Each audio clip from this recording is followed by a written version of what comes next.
जब आप लोग इंक्लाइन डंबल कर लगा रहे हैं तो एक चीज़ का ध्यान रखना है कि जब आप डंबल्स चला रहे हैं, पहली बात आपका बाइसेप्स फ्री स्ट्रेच फॉर्म में होना चाहिए।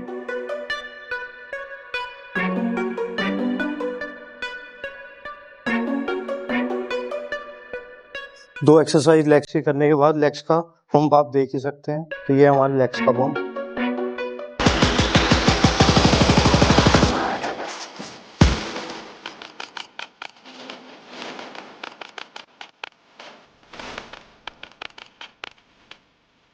Hello and welcome back to my YouTube channel. आप देख रहे हैं फिटनेस जर्नी बाय सुलेमान। स्वागत है आपका फिर से मेरे यूट्यूब चैनल पे। इस ट्रांसफॉर्मेशन जर्नी में हम काफी आगे निकल रहे हैं और इसमें मैं आप लोगों से आज फिर से जुड़ गया हूं। फिर हम एक टॉपिक पे बात करेंगे आज। फिटनेस इंडस्ट्री से रिलेटेड है, वैसे तो आप उसे चाहे तो एक जनरल नॉर्मल जिंदगी से भी जोड़ सकते हैं। तो जिस टॉपिक की मैं आज बात कर रहा हूँ वो है, दो टाइप के लोग हैं इस दुनिया के अंदर, उनमें से आप कौन से हैं। जो दो टाइप के लोगों की मैं बात कर रहा हूँ वो है एक थिंकर्स और एक अचीवर्स। आप जितने भी लोगों से मिलते हैं वो कुछ ना कुछ जरूर सोचते हैं अपने बारे में, अपनी फैमिली के बारे में, अपनी जिंदगी को इम्प्रूव करने के बारे में और आगे बढ़ने के बारे में। लेकिन हर कोई थिंकर हो सकता है, हर कोई थिंकर है भी, बट हर कोई अचीवर नहीं बन सकता। ऐसी क्या चीजें हैं जो आपको थिंकर से अचीवर बनने में रोकती हैं, वो टॉपिक आज हम डिस्कस करेंगे।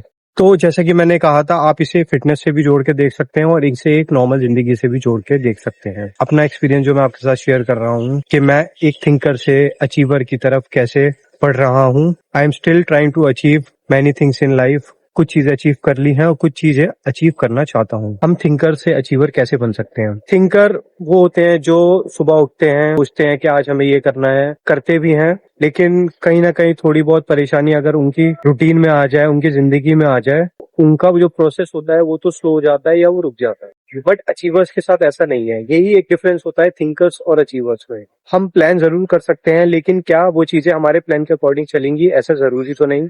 तो अचीवर अगर आपको बनना है तो आपको बस एक सिंपल सी बात याद रखनी, जो आपका फोकस है, जो आपका टारगेट है, आपको उसी पे ध्यान लगाए रखना है। आपके सामने जो परेशानियां आ रही हैं, जो रुकावटें आ रही हैं, जो सिचुएशन आपके फेवर में नहीं है, उसे आपको नजरअंदाज करना पड़ेगा। यही फर्क होता है एक थिंकर में और एक अचीवर में। तो अगर आप थिंकर से अचीवर बनना चाहते हैं, आप प्लान सेट कीजिए, अपना गोल सेट कीजिए और उस गोल पे फोकस बनाए रखिए। नो मैटर व्हाट, कोई भी आपके नॉर्मल जिंदगी में उस प्लान में रुकावट आ रही है, चाहे वो फिटनेस गोल ही क्यों ना हो या और कोई आपका लाइफ गोल से आप अचीव करना चाहते हैं, तो मेक श्योर दैट आप उस गोल पे फोकस रहें। और जो भी परेशानियां आ रही हैं, मैं ये नहीं कह रहा आप उसके लिए प्रिपेयर रहें, हो सकता है कभी कभी हम प्रिपेयर नहीं भी रहते, लेकिन you have to face it. आपको डगमगाना नहीं है अपने उस गोल से, अपने उस फोकस से। और कोई भी चीज आए, कोई भी परेशानी आए, मेक श्योर दैट आप थोड़ा थोड़ा करके उसकी तरफ बढ़ते रहें। One day I promise you, आप वो चीज जरूर हासिल कर लेंगे। तो थिंकर से अचीवर बनिए, थिंकर बन के मत रह जाइए। कंपटीशन बहुत है, लेकिन हर कोई मेहनत उतनी नहीं कर सकता, हर कोई अचीवर नहीं है, सब थिंकर्स ही हैं। तो इसीलिए आपके पास बहुत स्कोप है, कोशिश करते रहिए। और सच कहूं तो जो दिल से मेहनत करता है वो हमेशा कामयाब होता है। तो ये हमारा आज व्लॉग है ट्रांसफॉर्मेशन जर्नी का, जिसमें मैं परफॉर्म करूंगा legs workout and biceps workout. अभी ब्रेक है, लंच ब्रेक। ये वीडियो बनाने के बाद काम निपटा के हम जाएंगे घर, फिर उसके बाद परफॉर्म करेंगे आज का ट्रेनिंग सेशन। मेरे चैनल पे बने रहिए, stay tuned. Hello and welcome back to the YouTube channel, welcome back to the gym. आज हम लेग्स का वर्कआउट कर रहे हैं। लेग्स हमारा हाफ बॉडी पार्ट होता है, जिसे हमें हफ्ते में एटलीस्ट वन टाइम ट्रेन करना चाहिए। जो लोग बिगिनर्स हैं, जो लोग अवॉइड करते हैं, मैं उन लोगों को बता दूं, अगर आप लोग मसल ग्रोथ करना चाहते हैं और सच में आप लोग बॉडी को अपना ट्रांसफॉर्म करना चाहते हैं, मसल मास इंक्रीज करना चाहते हैं, तो आप स्पेशली जो लोग लीन हैं उनको साइज जरूर लगानी चाहिए, क्योंकि ये नेचुरली टेस्टोस्टेरोन बूस्ट करता है, प्रोड्यूस करता है और आपके मसल ग्रोथ में बहुत बड़ा इंपॉर्टेंट रोल प्ले करता है। तो इस एक्सरसाइज को जरूर परफॉर्म करें। लेग्स डे जरूर आप ऐड किया करें अपने वर्कआउट के अंदर। वो किसी भी दिन हो सकता है, बट मैं स्पेशली रिकमेंड करता हूँ बिटवीन द वीक ऐड करें। इससे ये बेनिफिट रहता है कि आपके, अगर आप वेडनेसडे थर्सडे में लगाते हैं, तो आपके आगे थर्सडे फ्राइडे के अंदर जो भी बॉडी पार्ट आप अपर लगाने वाले हैं, बीच में उनको रेस्ट मिल जाता है, ब्रेक मिल जाता है, जिस वजह से आपके अपर बॉडी में इंजरी होने के चांसेस हो जाते हैं कम। तो अब हम कंप्लीट करेंगे अपना वर्कआउट, स्टार्ट करते हैं लेग्स का, जिसमें हम स्क्वाट से स्टार्ट करेंगे। स्प्लिट मशीन पे स्क्वाट्स कराएंगे।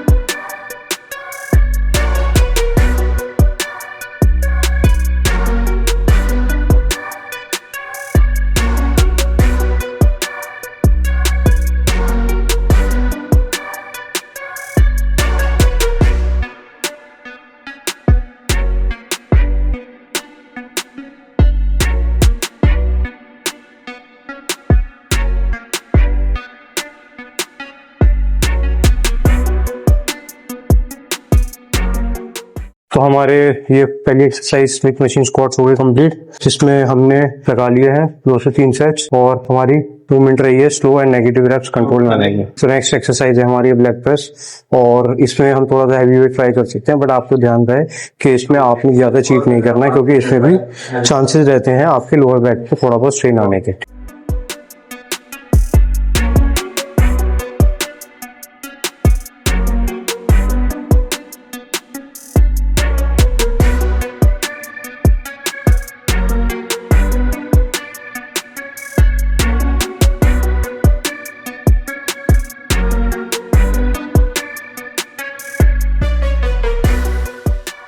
तो हमारी 2 एक्सरसाइज कंप्लीट हो गई हैं। थाइस में हमारी स्क्वाट्स हो गए हैं इस पे स्मिथ मशीन पे, और लेग प्रेस लगा लिया। अब हम करेंगे एक्सटेंशन।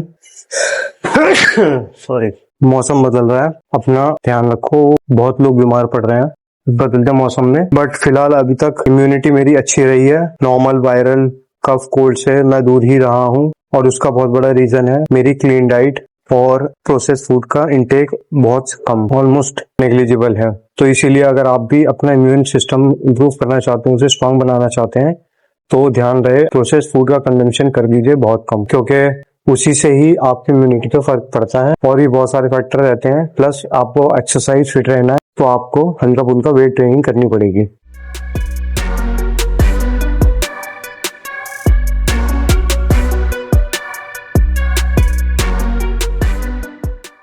वेट थोड़ा सा और हमने बढ़ा लिया है, और कंट्रोल्ड नेगेटिव रेप्स निकालने की ही कोशिश करनी है वेट बढ़ाने के बाद। इसका मतलब यह है कि हमारा बायोमैकेनिक्स खराब नहीं होना चाहिए, और हमारे सिर्फ सोल मसल्स जो हमें ट्रेन करने हैं, दैट इज आवर क्वाड्रिसेप्स और मसल्स, उसी पे वेट आना चाहिए।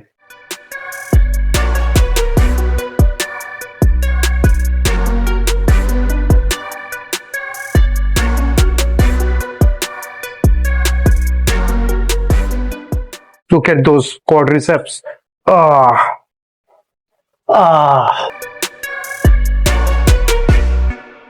हमने अपने क्वाड्स मसल्स ट्रेन कर लिए हैं, 3 एक्सरसाइज कर लिए क्वाड्रिसेप्स की। अब एक एक्सरसाइज करेंगे हैमस्ट्रिंग को भी ट्रेन, फिर इसके बाद हम स्टार्ट करेंगे अपने बाइसेप्स का वर्कआउट।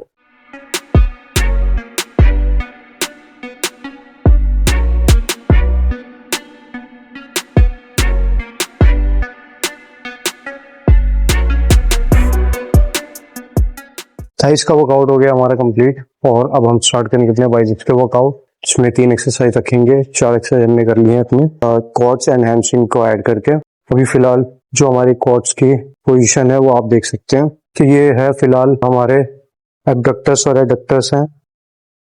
और अब स्टार्ट करते हैं बाइसेप्स।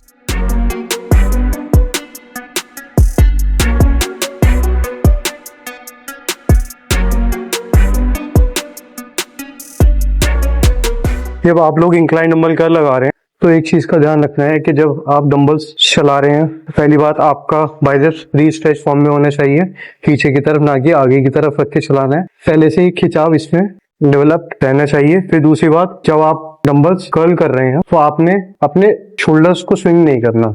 आपको शोल्डर्स रखने हैं स्टेबल, चेस्ट बाहर और एल्बोज हल्की सी पीछे की तरफ, और सिर्फ बाइसेप्स से वेट उठाना है साथ। ठीक है, एक सेट कंप्लीट हो गया। मैं आपको दोबारा एक सेट और करके दिखा रहा हूँ, आपको उसमें और बेटर समझ आएगा।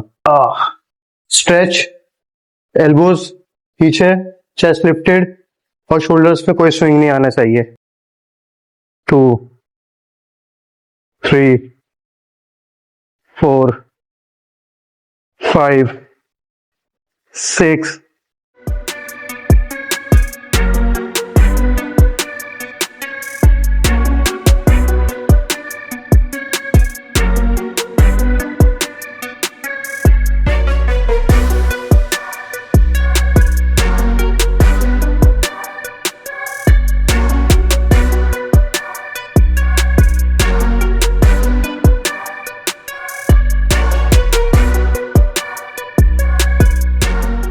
तो नेक्स्ट एक्सरसाइज जो हम परफॉर्म करने वाले हैं वो है हमारी बारबेल कर्ल।